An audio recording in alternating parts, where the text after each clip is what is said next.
Oliver Twist, or The Parish Boy's Progress, by Charles Dickens. Chapter 33, wherein the happiness of Oliver and his friends experiences a sudden check. Spring flew swiftly by and summer came. If the village had been beautiful at first, it was now in the full glow and luxuriance of its richness. The great trees, which had looked shrunken and bare in the earlier months, had now burst into strong life and health, and stretching forth their green arms over the thirsty ground, converted open and naked spots into choice nooks, where was a deep and pleasant shade from which to look upon the wide prospect, steeped in sunshine which lay stretched beyond. The earth had donned her mantle of brightest green, and shed her richest perfumes abroad. It was the prime and vigour of the year. All things were glad and flourishing. Still the same quiet life went on at the little cottage, and the same cheerful serenity prevailed among its inmates. Oliver had long since grown stout and healthy, but health or sickness made no difference in his warm feelings of a great many people. He was still the same gentle, attached, affectionate creature that he had been when pain and suffering had wasted his strength, and when he was dependent for every slight attention and comfort on those who tended him. One beautiful night, when they had taken a longer walk than was customary with them, for the day had been unusually warm and there was a brilliant moon and a light wind had sprung up, which was unusually refreshing. Rose had been in high spirits too, and they had walked on in merry conversation until they had far exceeded their ordinary bounds. Mrs. Maylie being fatigued, they returned more slowly home. The young lady, merely throwing off her simple bonnet, sat down to the piano as usual. After running abstractedly over the keys for a few minutes, she fell into a low and very solemn air, and as she played it, they heard a sound as if she were weeping. "Rose, my dear," said the elder lady. Rose made no reply, but played a little quicker, as though the words had roused her from some painful thoughts. "Rose, my love," cried Mrs. Maylie, rising hastily and bending over her. "What is this? In tears? My dear child, what distresses you?" "Nothing, aunt, nothing," replied the young lady. "I don't know what it is. I can't describe it, but I feel—" "Not ill, my love?" interposed Mrs. Maylie. "No, oh, not ill," replied Rose, shuddering as though some deadly chillness were passing over her while she spoke. "I shall be better presently. Close the window, pray." Oliver hastened to comply with her request. The young lady, making an effort to recover her cheerfulness, strove to play some livelier tune, but her fingers dropped powerless over the keys. Covering her face with her hands, she sank upon a sofa, and gave vent to the tears which she was now unable to repress. "My child," said the elderly lady, folding her arms about her, "I never saw you so before." "I would not alarm you if I could avoid it," rejoined Rose. "But indeed I have tried very hard and cannot help this. I fear I am ill, aunt." She was indeed, for when candles were brought, they saw that in the very short time which had elapsed since their return home, the hue of her countenance had changed to a marble whiteness. Its expression had lost nothing of its beauty, but it was changed, and there was an anxious, haggard look about the gentle face which it had never worn before. Another minute, and it was suffused with a crimson flush, and a heavy wildness came over the soft blue eye.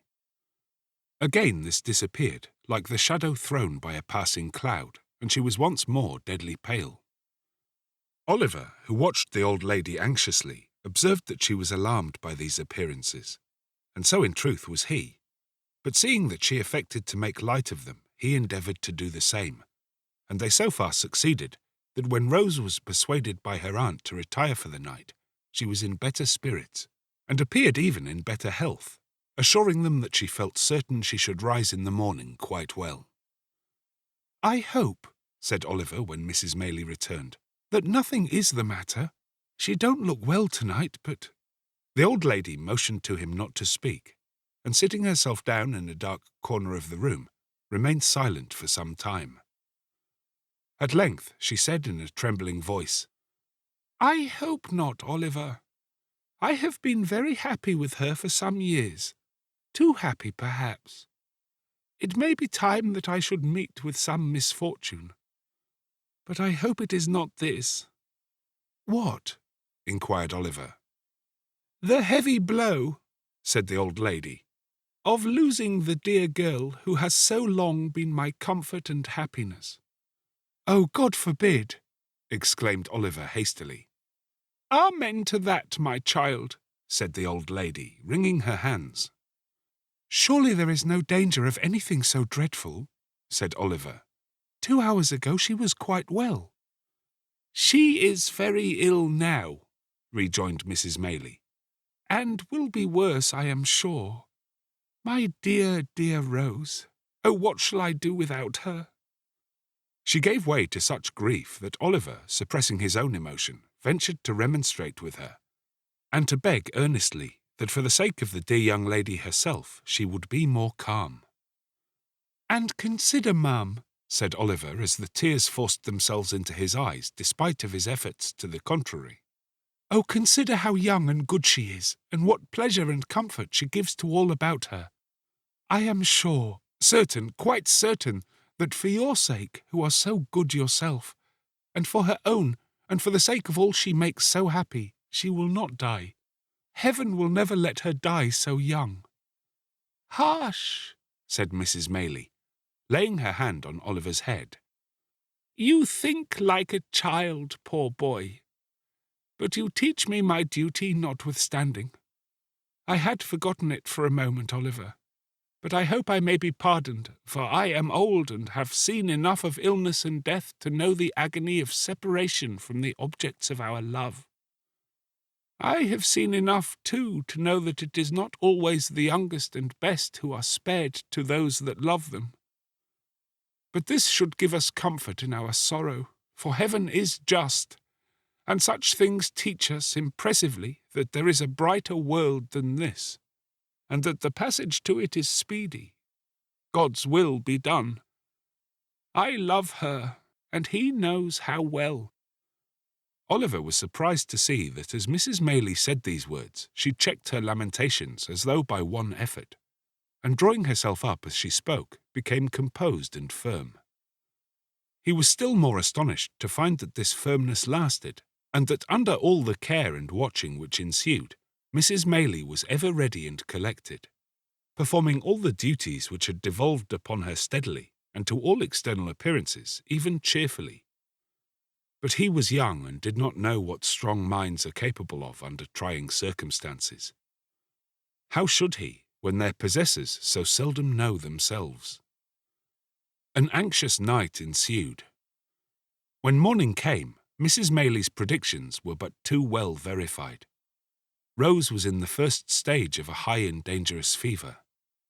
We must be active, Oliver, and not give way to useless grief, said Mrs. Maylie, laying her finger on her lip as she looked steadily into his face. This letter must be sent with all possible expedition to Mr. Losberne. It must be carried to the market town, which is not more than 4 miles off, by the footpath across the field, and thence dispatched by an express on horseback straight to Chertsey. The people at the inn will undertake to do this, and I can trust you to see it done, I know. Oliver could make no reply, but looked for his anxiety to be gone at once. Here is another letter, said Mrs. Maylie, pausing to reflect. But whether to send it now, or wait until I see how Rose goes on, I scarcely know. I would not forward it unless I feared the worst. Is it for Chertsey too, ma'am? Inquired Oliver, impatient to execute his commission, and holding out his trembling hand for the letter. No, replied the old lady, giving it to him mechanically. Oliver glanced at it, and saw that it was directed to Harry Maylie, Esquire, at some great lord's house in the country, where he could not make out. Shall it go, ma'am? Asked Oliver, looking up impatiently. I think not, replied Mrs. Maylie, taking it back. I will wait until tomorrow. With these words, she gave Oliver her purse, and he started off without more delay at the greatest speed he could muster. Swiftly he ran across the fields and down the little lanes which sometimes divided them, now almost hidden by the high corn on either side, and now emerging on an open field where the mowers and haymakers were busy at their work. Nor did he stop once, save now and then for a few seconds, to recover breath, until he came, in a great heat and covered with dust, on the little market-place of the market town. Here he paused and looked about for the inn. There were a white bank and a red brewery and a yellow town hall, and in one corner there was a large house, with all the wood about it painted green, before which was the sign of the George. To this he hastened as soon as it caught his eye. He spoke to a postboy who was dozing under the gateway, and who, after hearing what he wanted, referred him to the ostler, who, after hearing all he had to say again, referred him to the landlord, who was a tall gentleman in a blue neckcloth, a white hat, drab breeches, and boots with tops to match, leaning against a pump by the stable door, picking his teeth with a silver toothpick. This gentleman walked with much deliberation into the bar to make out the bill, which took a long time making out, and after it was ready and paid, a horse had to be saddled and a man to be dressed, which took up 10 good minutes more. Meanwhile, Oliver was in such a desperate state of impatience and anxiety that he felt as if he could have jumped upon the horse himself and galloped away full tear to the next stage. At length all was ready, and the little parcel having been handed up with many injunctions and entreaties for its speedy delivery, the man set spurs to his horse, and rattling over the uneven paving of the market-place, was out of the town and galloping along the turnpike road in a couple of minutes. As it was something to feel certain that assistance was sent for and that no time had been lost, Oliver hurried up the inn-yard with a somewhat lighter heart. He was turning out of the gateway when he accidentally stumbled against a tall man wrapped in a cloak, who was at that moment coming out of the inn door. "Ha!" cried the man, fixing his eyes on Oliver and suddenly recoiling. "What the devil's this?" "I beg your pardon, sir," said Oliver. "I was in a great hurry to get home and didn't see you were coming." "Death," muttered the man to himself, glaring at the boy with his large dark eyes. "Who would have thought it? Grind him to ashes. He'd start up from a stone coffin to come in my way." "I am sorry," stammered Oliver, confused by the strange man's wild look. "I hope I have not hurt you." "Rot you," murmured the man, in a horrible passion between his clenched teeth. "If I had only had the courage to say the word, I might have been free of you in a night. Curses on your head and black death on your heart, you imp. What are you doing here?" The man shook his fist as he uttered these words incoherently. He advanced towards Oliver as if with the intention of aiming a blow at him, but fell violently on the ground, writhing and foaming in a fit. Oliver gazed for a moment at the struggles of the madman, for such he supposed him to be, and then darted into the house for help. Having seen him safely carried into the hotel, he turned his face homewards, running as fast as he could to make up for lost time, and recalling with a great deal of astonishment and some fear the extraordinary behaviour of the person from whom he had just parted. The circumstance did not dwell in his recollection long, however, for when he reached the cottage there was enough to occupy his mind, and to drive all considerations of self completely from his memory. Rose Maylie had rapidly grown worse. Before midnight she was delirious. A medical practitioner who resided on the spot was in constant attendance upon her, and after first seeing the patient, he had taken Mrs. Maylie aside and pronounced her disorder to be one of a most alarming nature. "In fact," he said, "it would be little short of a miracle if she recovered." How often did Oliver start from his bed that night and, stealing out with noiseless footstep to the staircase, listen for the slightest sound from the sick chamber. How often did a tremble shake his frame and cold drops of terror start upon his brow, when a sudden trampling of feet caused him to fear that something too dreadful to think of had even then occurred. And what had been the fervency of all the prayers he had ever muttered compared with those he poured forth now, in the agony and passion of his supplication for the life and health of the gentle creature who was tottering on the deep grave's verge. Oh, the suspense, the fearful, acute suspense of standing idly by while the life of one we dearly love is trembling in the balance. Oh, the racking thoughts that crowd upon the mind and make the heart beat violently and the breath come thick by the force of the images they conjure up before it. The desperate anxiety to be doing something to relieve the pain or lessen the danger which we have no power to alleviate. The sinking of soul and spirit which the sad remembrance of our helplessness produces. What tortures can equal these? What reflections or endeavours can, in the full tide and fever of the time, allay them? Morning came, and the little cottage was lonely and still. People spoke in whispers. Anxious faces appeared at the gate from time to time. Women and children went away in tears. All the livelong day, and for hours after it had grown dark, Oliver paced softly up and down the garden, raising his eyes every instant to the sick chamber and shuddering to see the darkened window, looking as if death lay stretched inside.